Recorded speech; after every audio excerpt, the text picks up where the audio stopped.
मेरी 2 साल की एज में पोलियो हो गया था। मेरे माता पिता ने मुझे इतना शेर बना दिया, चलने में भी 10-15 किलोमीटर बड़े आसानी से चल लेता था। मैंने 5 किलोमीटर दूर पैदल चलकर कॉलेज से ग्रेजुएशन की। मंसूरी जाता था पढ़ाने। 2 साल से जो मेरा पैर ठीक है, चलने में मेरे को तक दिक्कत आनी शुरू हो गई।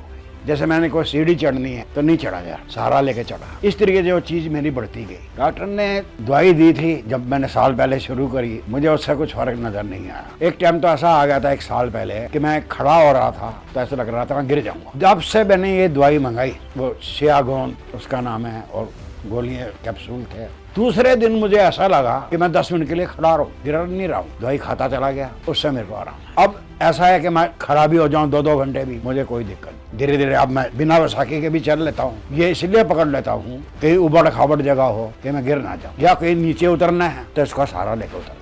मैं अपनी गाड़ी भी चला लेता, मेरी बाहर खड़ी है। जब से मैंने इलाज शुरू करा है तब से मेरे को 45 से भी ऊपर का आराम है। ये है देहरादून के संस्कृति लोक में रहने वाली 80 साल की एक अद्भुत शख्सियत, प्रधानमंत्री राजीव गांधी द्वारा सम्मानित गुलशन भारी जी। 80 साल की उम्र में भी गुलशन जी 3 व्हीलर पर चलकर जन सेवा करते हैं और पर्वतीय विकलांग सेवा संस्थान के राष्ट्रीय अध्यक्ष भी हैं। महज 2 साल की उम्र में पोलियो जैसी दुर्बल करने वाली और जानलेवा बीमारी के शिकार गुलशन जी का एक पैर बचपन से ही लकवाग्रस्त था, लेकिन इनके जीवन में एक ऐसा खतरनाक मोड़ तब आया जब इनके उस पैर में दर्द शुरू होने लगा जो बिल्कुल ठीक था। पैर में इतनी कमजोरी आने लगी थी कि इन्हें ऐसा लगता था कि जैसे खड़े होते ही गिर जाएंगे और दूर तक चलने के लिए भी इनको छड़ी का सहारा लेना पड़ता था। इन सब परेशानियों के बावजूद भी गुलशन भारी जी ने समाज सेवा नहीं छोड़ी। गुलशन भारी जी देहरादून की एक जानी मानी शख्सियत है जो अपनी संस्था द्वारा समाज सेवा करते हैं और एक दैनिक अखबार भी प्रकाशित करते हैं। गुलशन जी 80 साल की उम्र तक काफी स्वस्थ थे। इस बात का अंदाजा आप इनकी आवाज से भी लगा सकते हैं कि 80 की आयु में भी इनकी आवाज कितनी बुलंद है।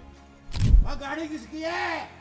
धक्का मार के आगे कर दो। लेकिन एक पैर में कमजोरी आने के बाद इन्हें काफी समस्या होने लगी। उसके बाद कई जगह इलाज कराने के बाद भी इन्हें कोई आराम नहीं मिला। तब ये जुड़े हकीम सुलेमान खान साहब से और उनसे जुड़ने के बाद इन्होंने गोंदसिया का सेवन करना शुरू किया। कुछ महीने गोंदसिया का सेवन करने के बाद बिना छड़ी के खड़े ना हो पाने वाले गुलशन जी अब बिना किसी दर्द के 2 घंटे तक खड़े रह सकते हैं और अब फिर से रोजाना 5 से 7 घंटे अपनी 3 व्हीलर बाइक के माध्यम से लोगों की सेवा करते हैं। उनका कहना है कि सुबह शाम एक चुटकी गोंदसिया का सेवन करने के बाद उनकी स्थिति में बहुत सुधार आया है, जिससे उन्हें नई ऊर्जा मिली है। गुलशन जी अब 80 साल की उम्र में भी जिंदा दिली के साथ अपना जीवन बिता रहे हैं। इनका जीवन न केवल संघर्ष की कहानी है बल्कि सकारात्मक सोच और सेवा भाव की अद्भुत मिसाल भी है।